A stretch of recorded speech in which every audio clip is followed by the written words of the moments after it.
Hi everybody! So this is going to be a really quick video for row B. I did cut out all my fabrics. I have them stacked in order by block. And what we're going to do is just baste them. So again, we are basting so that their ears go in opposite directions. So we start on a high side and then go around. I go counterclockwise. If you go clockwise, just start here and go this way. The biggest thing is to make sure you do it the same every single time. If you do it the same every single time, then you won't have any problems with your ears or being able to match up your fabrics or anything like that.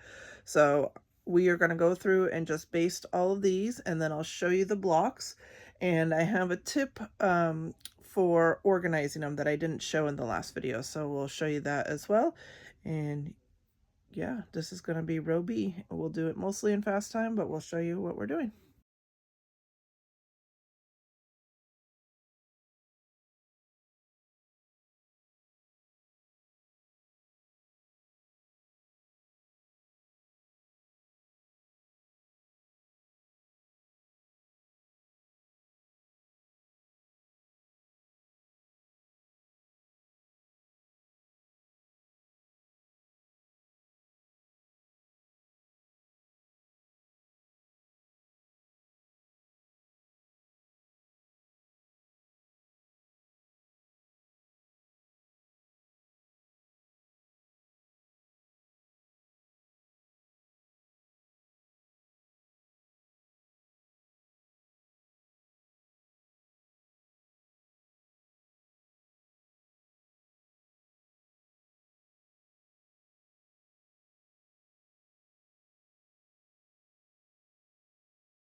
So these are all basted now. We're going to go ahead and quickly put them together into the blocks. So I do like to do this for each one. The biggest thing with this quilt is organization, organization, organization. So you want to take the time to set up each block, and then we're going to label them as well. So what I've been doing, this is a little different than the last video because I didn't have a pen in the last video, is I have been labeling. So this will be T for top. This one will be L for left. And then this one's going to be R for right. And then I'm going to put the block name too. So B1. So then when I stack them, because I stack it top, middle, right, top, left, right. So then when I clip it, you will see the B1 from there, and then when I go to actually put these together, I have them labeled top, left, right. If they're non-directional, that's all I do. My next block is going to be directional. I'll show you what I do. But one tip on these little clips is one side's pointy and one side's flat. Try to put the flat side on your fabric side so you don't create an indentation. It's kind of just you know, a silly little tip. It would be, usually you want to think, because this feels like the top, so you want to put it there, but I noticed it started making indents, and if you're leaving these on for a little while, I don't care if my paper gets indented, but I don't want my fabric indented. So just a little tip there. So that's the first block. So then the next one has a directional fabric, so let's show you how I'm doing that. So this larger blue goes on the bottom for this direction. Okay, so this is how they're gonna go. So on the bottom, not that. Oh shoot,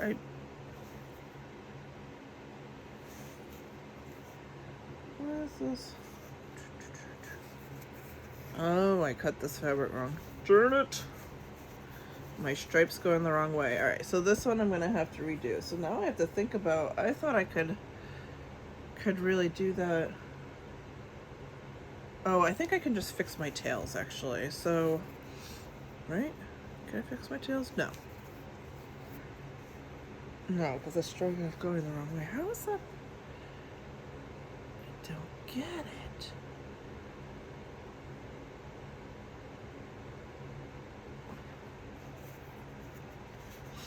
Oh, if I flip my fabric, if I flip my paper over, maybe?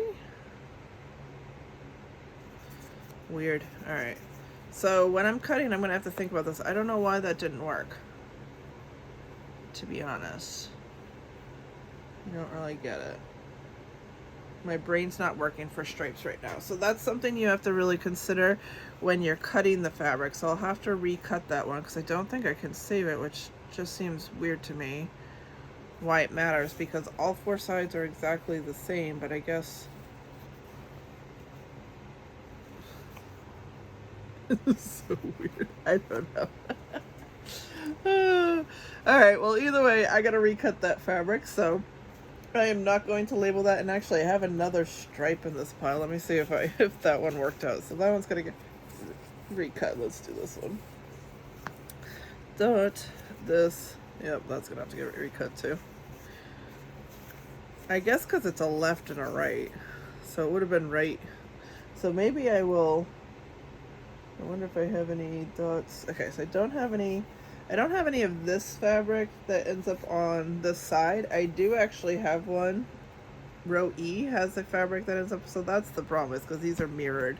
So when you have the stripe, you just have to be careful of that. So I'm going to recut these. I'm going to save this one because it's reused. I guess I'll save this one too. Maybe it'll get reused in a different section. I don't know. But so I'm going to recut those real quick, and then I'll show you how I label things. So we'll do that in fast time.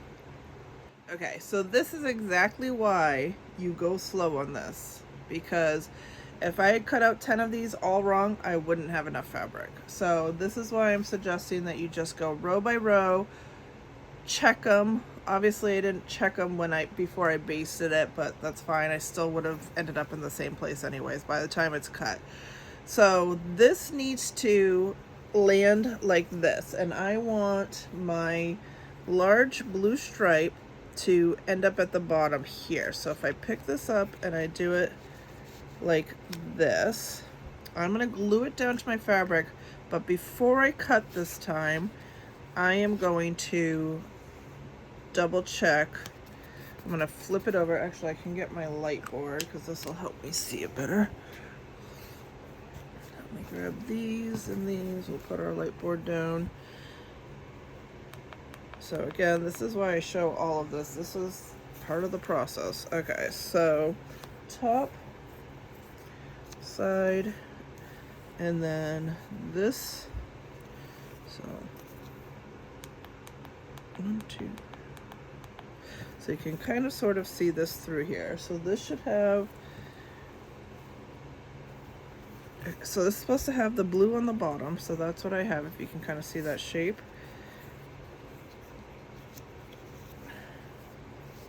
So is that right? Blue on the bottom.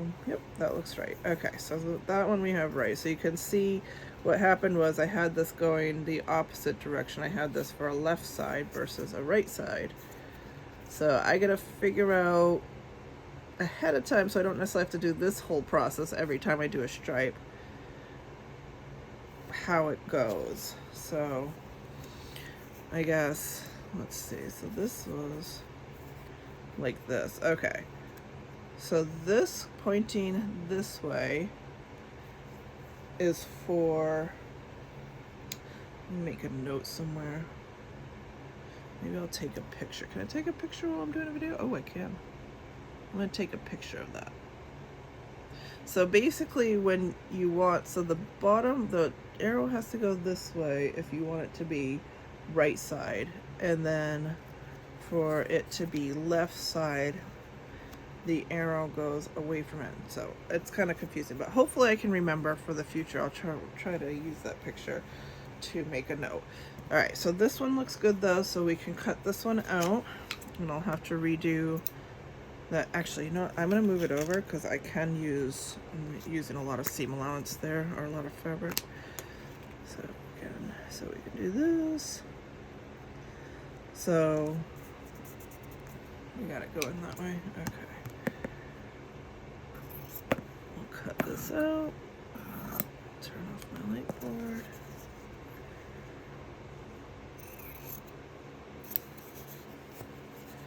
Yeah, these mistakes happen. That's for sure.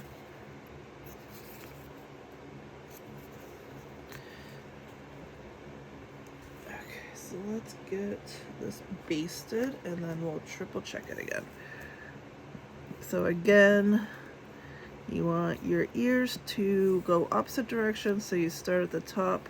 I usually go counterclockwise, so I start at top right and then just keep spinning. Biggest thing is to make sure that you are always just basting in the same direction for all your diamonds, or else they won't nest properly.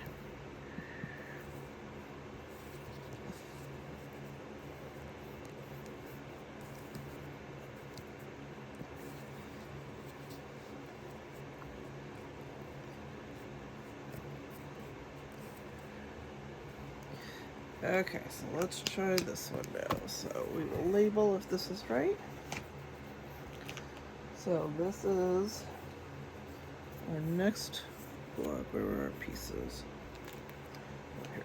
Okay, so light on top, this here, and then blue stripe goes down. Woo, we got it right. Well, I'm kind of glad I made that mistake, to be honest, because I feel like it was gonna happen at some point, and at least it happened early on and before I got cocky and made like a whole bunch at once and did them all wrong. So this tells me I have to be really careful on these stripes, and I gotta figure out that pattern of the mirror image, whether it's left or right. But now I can show you how I am making sure that that goes on there right. So this is top, so we're gonna do T.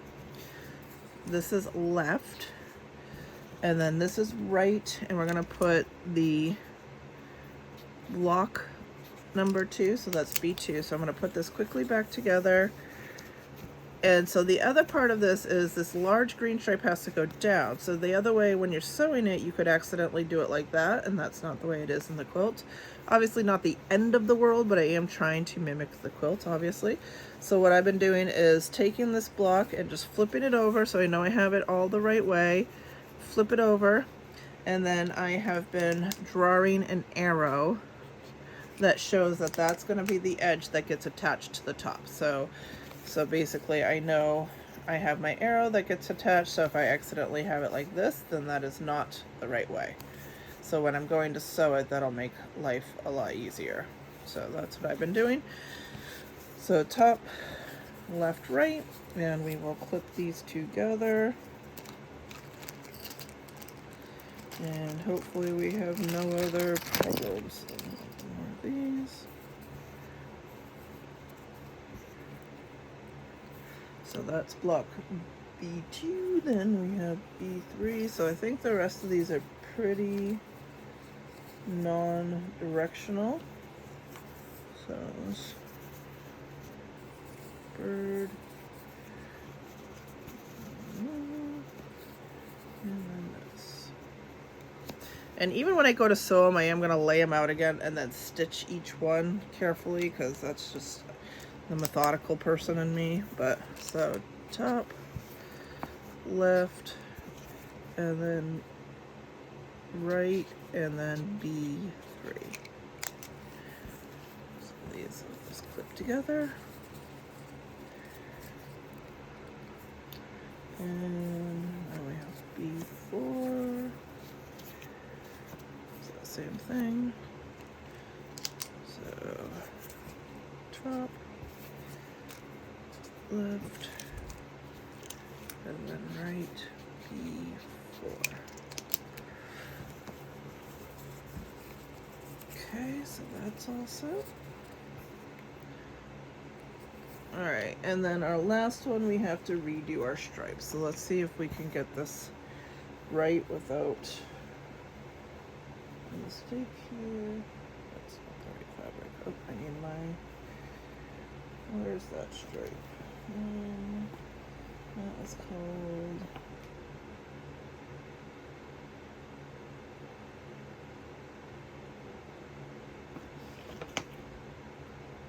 B5. Stripe orchid. And I need my paper.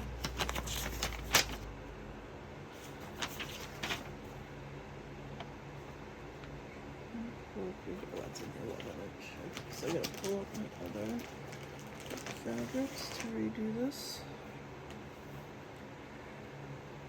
Oop, here we go. Okay, so hopefully I don't need too many more of these, guys. Hopefully I didn't. I probably screwed up the other one too, because I do have another one. Crap. Okay. Well, hopefully it works out. We'll see. So I need... Alright, sorry guys. Trying to organize myself here. So I need another diamond.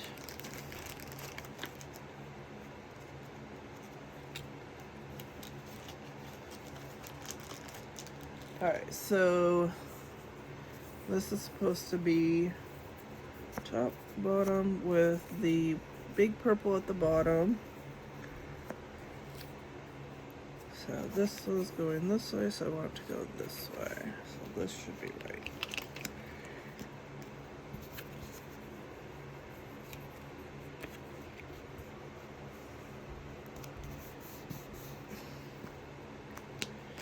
Again, I'm just gonna triple check so I can kind of see.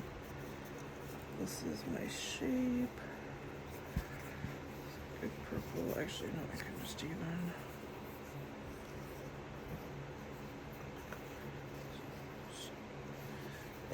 Need my light board. I want to triple check because I do not have a lot of this fabric left, so let's make sure I have it going the right way. Purple stripe. Alright, got it. Okay, so we'll cut this out. I hand cut all of my pieces. I don't use acrylic templates. I guess acrylic templates maybe would prevent some of this that I'm doing, but it is what it is. I made it work. And hopefully I can reuse that other one in another month. I don't think it's reused this month, but we shall see. Alright, and then we'll quickly